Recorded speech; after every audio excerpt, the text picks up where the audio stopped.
आज जिस टॉपिक को प्रारंभ कर रहे हैं उसका नाम है खरपतवार विज्ञान। यानी कि हम पढ़ेंगे इसके बारे में, समझेंगे कि प्रॉब्लम्स ऑफ वीट यानी खरपतवार से समस्याएं क्या क्या होती हैं। तो सबसे पहले मैं बता दूं कि फादर ऑफ वीट साइंस जेंथ्रोटुल वैज्ञानिक हैं। इनको हम भूपरिष्करण के भी पिता भी कहते हैं, यानी कि फादर ऑफ टिलेज भी कहते हैं। अब एक एनआरसी के बारे में बता दूं। खरपतवारों का जो एनआरसी है वो जबलपुर में स्थित है, जिसकी स्थापना 1988 में हुई थी। इसका नाम है एनआरसी फॉर वीट साइंस, यानी कि खरपतवार विज्ञान का राष्ट्रीय रिसर्च सेंटर, यानी कि राष्ट्रीय अनुसंधान केंद्र। कहाँ पर है? जबलपुर में है। अब खरपतवार कहते किसे हैं ये मैं बताऊं कि खरपतवार वे अनिश्चित पौधे हैं जो बिना बोए उगाते हैं। मतलब हमने उनको नहीं बोया, हमने केवल फसल को बोया, वो बिना बोए ही उगाए, तो उन्हें हम कहते हैं खरपतवार। तो फसल की अपेक्षा खरपतवार का जो पौधा है वो अधिक बीज उत्पादन करता है। मतलब जितना बीज फसल में पैदा होता है उससे बहुत ज़्यादा बीज ये खरपतवार पैदा करते हैं। तो खरपतवार कितना बीज पैदा करता है, तो कुछ मैं उदाहरण बताता हूँ, आप उससे समझ जाना कि खरपतवार कितने हानिकारक हैं और कितना अधिक ये बीज पैदा करते हैं, जिससे कि नेक्स्ट जनरेशन प्रारंभ होती है। जैसे एक खरपतवार है जंगली चौलाई, ये आपको दिखाई दे रहा है जंगली चौलाई। ये जो खरपतवार है ये 1,96,000 बीज तक पैदा कर देता है। एक खरपतवार का पौधा 1,96,000 बीज। एक ये खरपतवार है, ये है मकोय।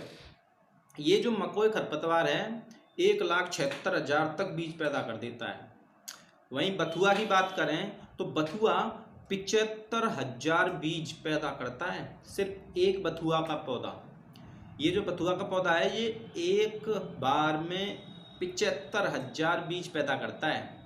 वहीं अमरबेल की बात करते हैं। ये जो अमरबेल है, एक अमरबेल का पौधा 16,000 बीज पैदा करता है। गाजर घास, ये गाजर घास है और इसको हम कांग्रेस घास भी कहते हैं। ये 5,000 खरपतवार जो 5,000 जो बीज हैं वो पैदा कर देता है एक गाजर घास, इसको कांग्रेस घास भी बोलते हैं।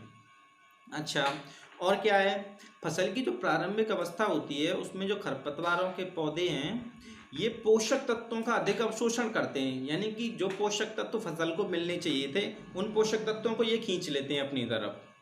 वहीं धान के खेत में सावा घास की बात करूं, धान के खेत में सावा घास होती है, ये जो दिखाई दे रही है सावा घास, इसकी ग्रस्तता अधिक होने पर, मतलब ये अगर अधिक हो जाती है खेत में, तो मिट्टी में जो नाइट्रोजन धान को चाहिए थी उस नाइट्रोजन का 60 से 80% ये अकेला खींच लेता है नाइट्रोजन को अपनी तरफ, यानी कि स्वयं अवशोषण कर लेता है ये सावा घास।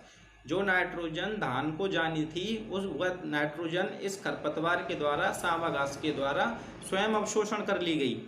तो 60 से 80% तक ये ग्रहण कर लेता है, यानी कि बिल्कुल बहुत हानि करता है। तीसरी चीज़ बता दूं, मूंगफली में एक सफ़ेद मुर्ग होता है खरपतवार।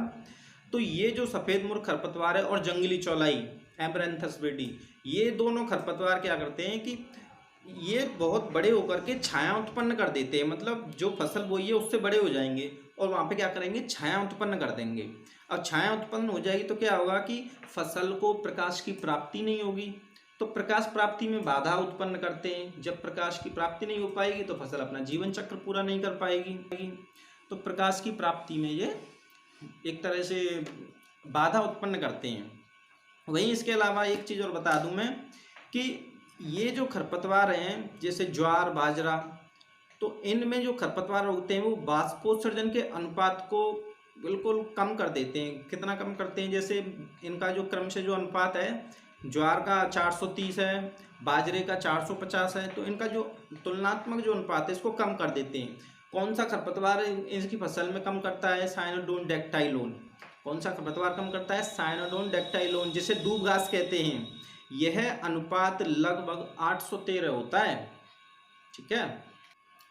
अब ज़्यादातर जो खरपतवार होते हैं, जितने भी ज़्यादातर जो खरपतवार हैं वो ज़्यादातर C4 प्लांट होते हैं। अब C4 प्लांट क्या होता है, इसके लिए मैं एक अलग से वीडियो बनाऊंगा। C4 प्लांट क्या होता है, C3 प्लांट क्या होता है और केम प्लांट क्या होता है। इसके लिए इससे अगली वीडियो वही आने वाली है कि C4 प्लांट, C3 प्लांट और केम प्लांट क्या होते हैं। तो ज़्यादातर जो खरपतवार हैं वो C4 प्लांट होते हैं। खरपतवारों से औसतन वार्षिक हानि 30 से 40% तक होती है, औसतन हानि। 30 से 40% तक होती है, यानी कि इससे कम भी हो सकती है, इससे ज़्यादा भी हो सकती है। जैसे कुछ खरपतवारों के नाम लूँ जिनसे जो ज़्यादा से ज़्यादा उसमें हानि होती है, जैसे प्याज है। प्याज में 91% तक हानि होती है खरपतवारों से।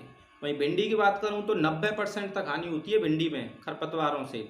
मक्का में 85% तक हानि, चावल में 70% तक हानि और गेहूं में 35% तक हानि इन खरपतवारों की वजह से होती है। अब कुछ खरपतवार ऐसे हैं जो कि फसलों के साथ में मिले रहते हैं और पहचान में नहीं आते और फसलों की गुणवत्ता में कमी कर देते हैं, मतलब फसल के साथ कट के चले भी जाते हैं और पहचान में नहीं होते हैं। तो ये क्या करते हैं, फसलों की गुणवत्ता में कमी कर देते हैं। जैसे एक लोरेंथस खरपतवार है, इसकी जो पत्तियां हैं वो चाय की पत्तियों में मिक्स हो जाती हैं और पहचान में नहीं आती हैं। तो चाय के साथ लोरेंथर की पत्तियों का मिलना ये उसकी गुणवत्ता में कमी कर देता है। जिस प्रकार का प्रोडक्ट चाहिए था वो प्रोडक्ट नहीं आया, उसमें मिलावट होके आई है। यानी चाय के साथ लोरेंथस की पत्तियां अगर मिल जाती हैं तो वो चाय की गुणवत्ता में कमी कर देती है। वहीं पुदीना एक फसल है, पुदीना, तो पुदीना की जो पत्तियां हैं उसके साथ में अगर ये क्राइसियम एवेंसिस जो खरपतवार है, इसकी जो पत्तियां मिलने से तेल की क्वालिटी है वो ख़राब हो जाती है। मतलब इस खरपतवार की पत्तियां और पुदीना की पत्तियां सेम दिखती हैं, तो दोनों की कटाई होके दोनों का ऑयल निकलता है इसका, तो तेल की क्वालिटी ख़राब हो जाती है खरपतवार की वजह से। कौन सा खरपतवार है? क्राइसियम आर्वेंसिस। इस खरपतवार की वजह से पुदीना की पत्तियों से जो तेल निकलता है उसकी क्वालिटी ख़राब हो जाती है। वही सरसों के बीजों के साथ अगर सत्यानाशी के बीज मिल जाए, सरसों के बीज और सत्यानाशी के बीज एक जैसे दिखते हैं, सरसों और सत्यानाशी के बीजों के साथ अगर ये आपस में मिल जाए बीज तो तेल की क्वालिटी ख़राब हो जाएगी। सरसों का जो तेल निकलता है कई रोग भी फैला देता है, या ड्रॉपसी डिजीज़ जिसे अंधापन रोग कहते हैं। तो सरसों के साथ अगर सत्यानाशी के बीज मिल रहे हैं तो तेल की क्वालिटी ख़राब हो जाएगी। वहीं कासनी खरपतवार है, जंगली प्याज है, सत्यानाशी है, ये खरपतवार, इन खरपतवारों को अगर पशु खा लें, कासनी, जंगली प्याज और सत्यानाशी, इन खरपतवारों को अगर पशु खा लेते हैं तो उनके खाने से क्या होता है कि पशुओं में इन खरपतवारों में जो दुर्गंध थी वो दुर्गंध उन पशुओं के दूध से आने लगती है, तो दूध की क्वालिटी भी खराब हो गई अगर पशु भी इन खरपतवारों को खाते हैं। ठीक है, तो ये तो आपने समझा कि खरपतवारों से क्या क्या हानियाँ होती हैं। तो आज की वीडियो में इतना ही। खरपतवार से संबंधित हमारी प्लेलिस्ट आप देखते रहिएगा, उसमें हम आपको बताते रहेंगे।